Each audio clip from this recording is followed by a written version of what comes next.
Was that legit? Let me think. Hi guys, it's Emma Kelly here from Metro.co.uk, and it is the morning after the Love Island final and we're all utterly bereft, but luckily we have body language expert Judi James here to bring us through the sadness. Or are you happy that it's over? Make us not bereft anymore.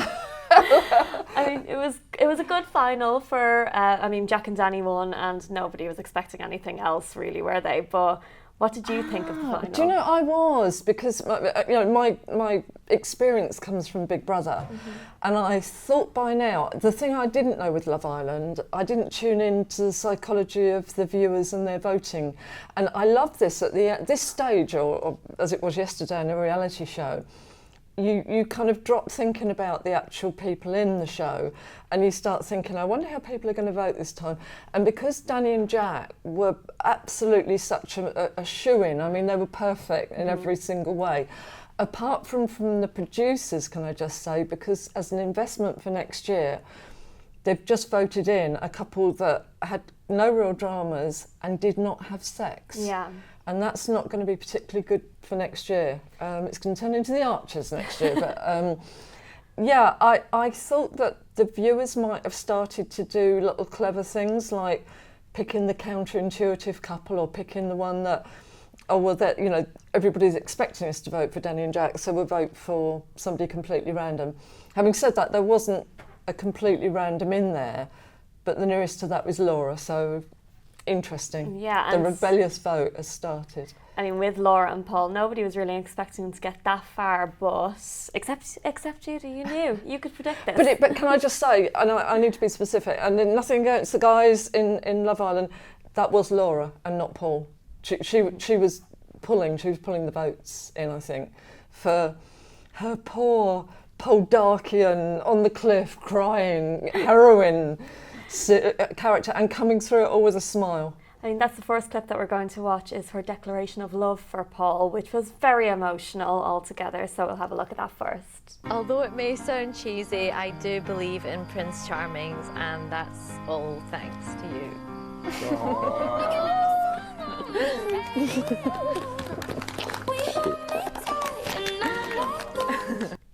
And that to me looked a little bit awkward. Yes, well done. Yeah. I thought you were going to go, I thought I was going to turn around and you were being tears. Completely. It looked extremely awkward. I mean, she arrived for that. I don't know whether she didn't like the way that they'd done her makeover, but she arrived doing what's called self-diminished body language. Now, I don't believe that's because she'd lost heaps of confidence on the show, although clearly it got dented. But she really was sort of looking like that and not particularly all over him. She was very awkward when she read it out. It was more realistic, I think. And she did keep saying, oh, no, we're not in love. Did you see her afterwards? Yeah. And Karen, we're not in love. I think probably you don't keep mentioning that unless, I think she's realised, and it was a bit Paul Who really, wasn't it? She glanced at him a few times when she read that out, but her body language, she didn't go for it. The others went for it in full thespian Royal Academy of Dramatic Arts style.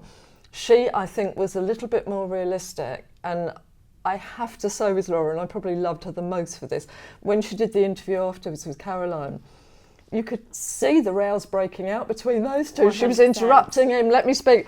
And I thought, I'm looking at my watch now as to how long this relationship, which has kind of not got legs anyway, is going to last. But I think Laura was one of probably the most memorable characters this show. And I think it was entirely appropriate that she ended up where she did. And I love the fact that I think people were voting for her and not necessarily for a couple. It was good. It was a good kind of nice little stinger when you've got Danny and Jack being all perfect and then you've got Laura, who wasn't even really coupled up and still came second. I think that was good. And do you think the way that she was acting was kind of like a bit of damage control maybe of how she's going to launch herself as a solo star without Paul, because she was very, like you said, I'm interrupting here, sorry, blah, blah, blah. Yeah. We're not together, we're only exclusively dating. Yeah. Do you think she's going to launch herself kind of as this solo star without Paul? I don't know. I mean, I can't see, being a complete telly fan, I'm not sure that she would be one of the characters that you'd be looking for to come back in a particular way. I mean, maybe there's a show out there waiting for her. I think for most people, they probably think that she'd be going back on the planes again, and you know, she might be in a really nice way serving you a drink or mopping your sick up next time or something like that. And I think for most people, I think that was probably one of the things that worked about her, that you know, she would go back to her job, which sounds very glamorous anyway, rather than hanging around. There were so many of the others on that show that were just doing it as one big audition tape, and I got really bored with that after a while. You know, notch it down a bit. We know what you like. We're bored already with you.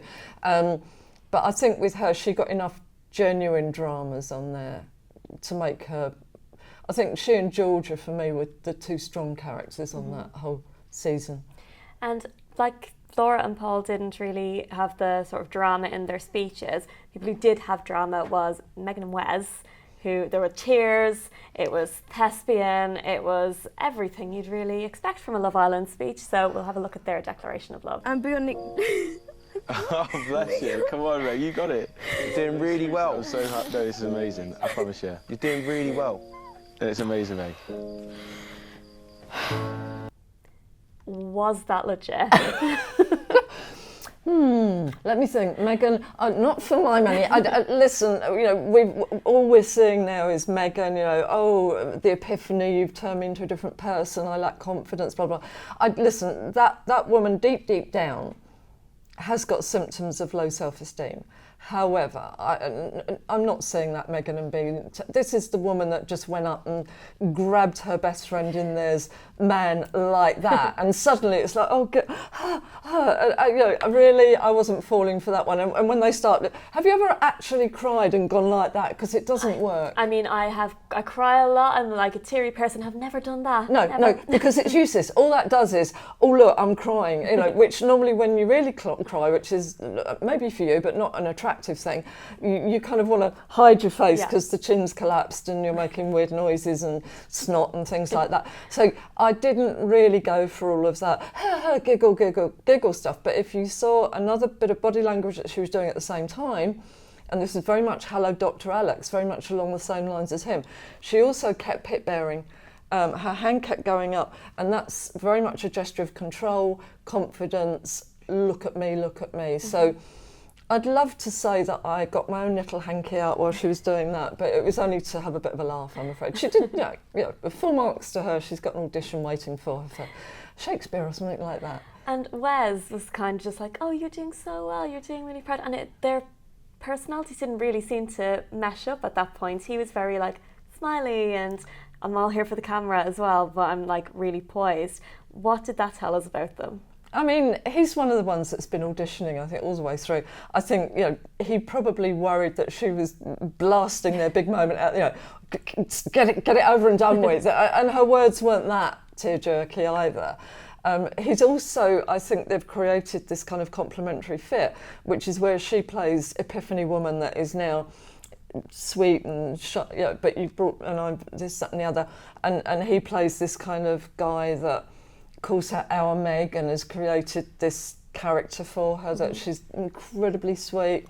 And I think he was doing that, but I think I could also see his eye dart going on there, that he was thinking, come on, stick to the script, you know, we've got to make this a really, because they as a couple had heard previously that they were not picking up votes, and I think they'd expected to win, to be honest, and I think they knew that that was probably going to be a big decider for them, that if they could make everybody boo-hoo about how they'd both changed and everything like that, then they could probably get through to win. But instead of that, we sat and watched Megan, which is probably one of my best body language moments in the entire series.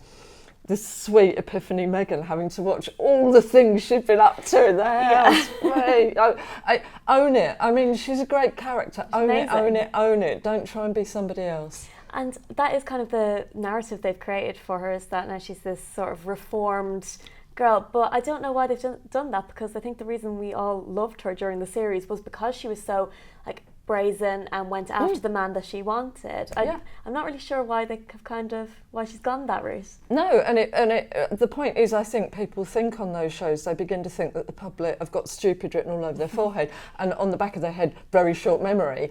Like, oh yeah, I didn't remember that you were nicking other people's men and things like that. And then what was it, the guy that she then nicked, she decided to get somebody else. It's amazing. But, you know, suddenly the epiphany happened. And I think, again, what that created, where we probably would have all recognised somebody that you think, okay, she's got a past, so what, she's gone in there, she's going to be a really good character, a really strong character.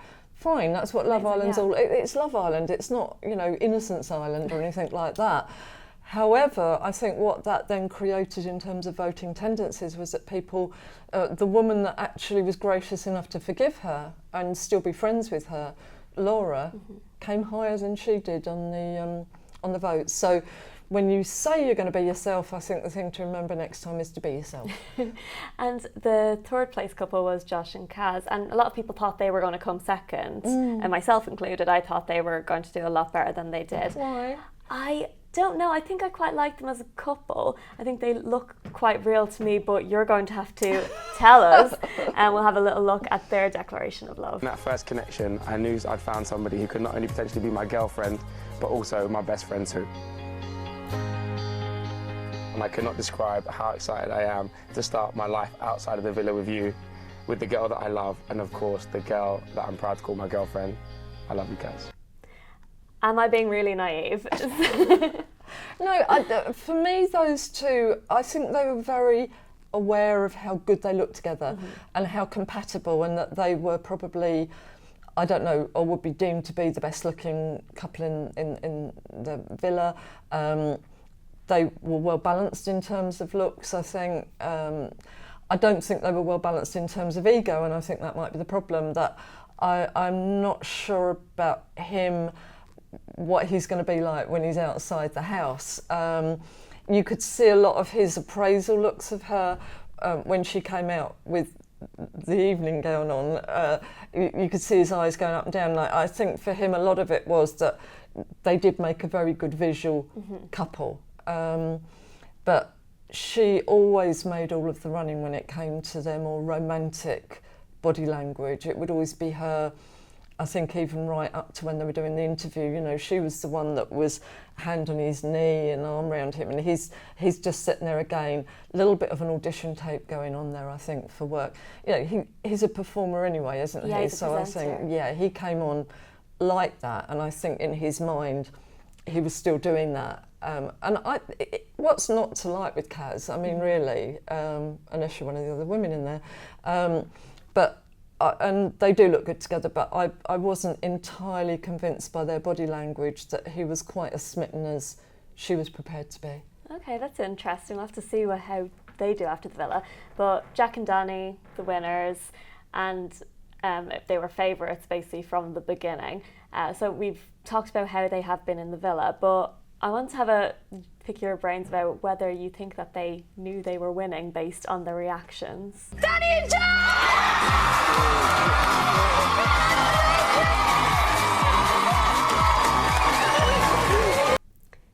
Did they expect that? I don't know how they would not have. I know we forget sometimes that when people are on these shows, they're not getting much information from the outside world. But they had been on at least two things where they'd been pretty much recognised as the top couple in terms of votes, or at least they knew that they were never in the bottom few. And they knew that they were everybody else in the villa has been kind of, oh, you're the ones that are actually genuinely, and they'd use them as a template, haven't we? You know, oh, we're not a Danny and Jack or anything like that.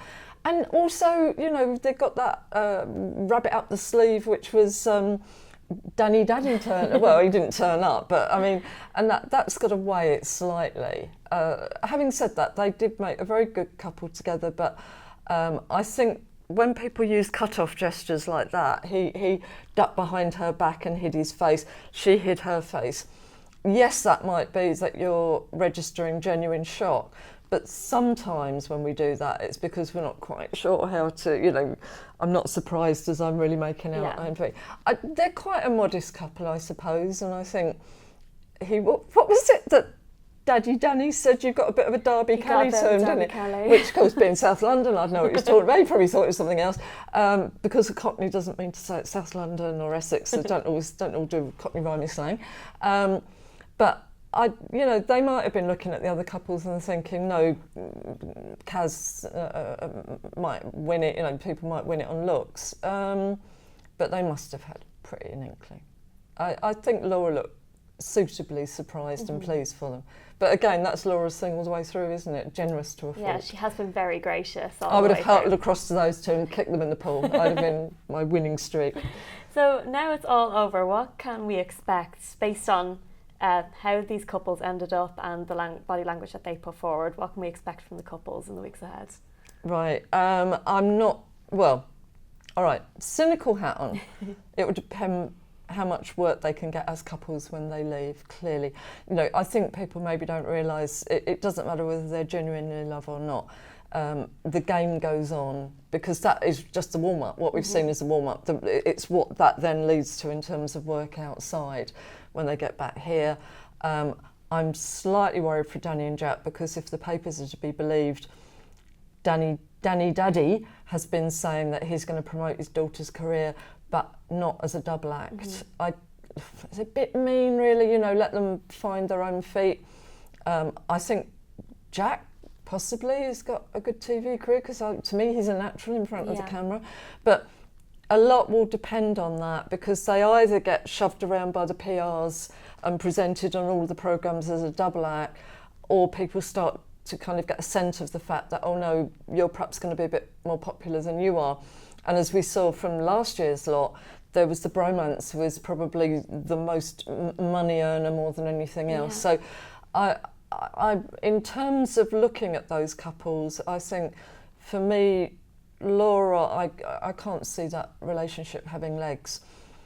Danny and Jack are going to be the most under the spotlight, and that might cause them problems more than anything else.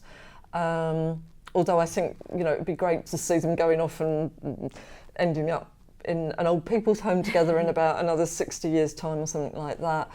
I think the other two couples, I think for me it will last as long as the publicity lasts, but that's not to say that they're not smitten with one another. It is ultimately a holiday romance, and they haven't seen one another in context, they haven't seen one another's friends, they haven't even had an argument, any of them. Shocking. They're probably bottling up all of these you left the toilet seat up every day arguments, and it will burst like a spot. I was thinking, going that pimple popping programme, can't they? That could be the next thing. We could see them all popping up in a Love Island special. Pimple popping? Well, yeah, it's the new show, isn't it? I don't want to see Love Island. Oh gosh, they've been out there for weeks now. Oh no, I don't want to see their pimples being popped. That's too much of a reality show, too far for me. Amazing. That's it for another summer. Sadly or happily, whichever way you look at it. But we will be looking out for how the couples react outside of the villa, and I'm sure Judi will be there to tell us all about their body language on the red carpet. And as always, if you have any questions, do feel free to send them in.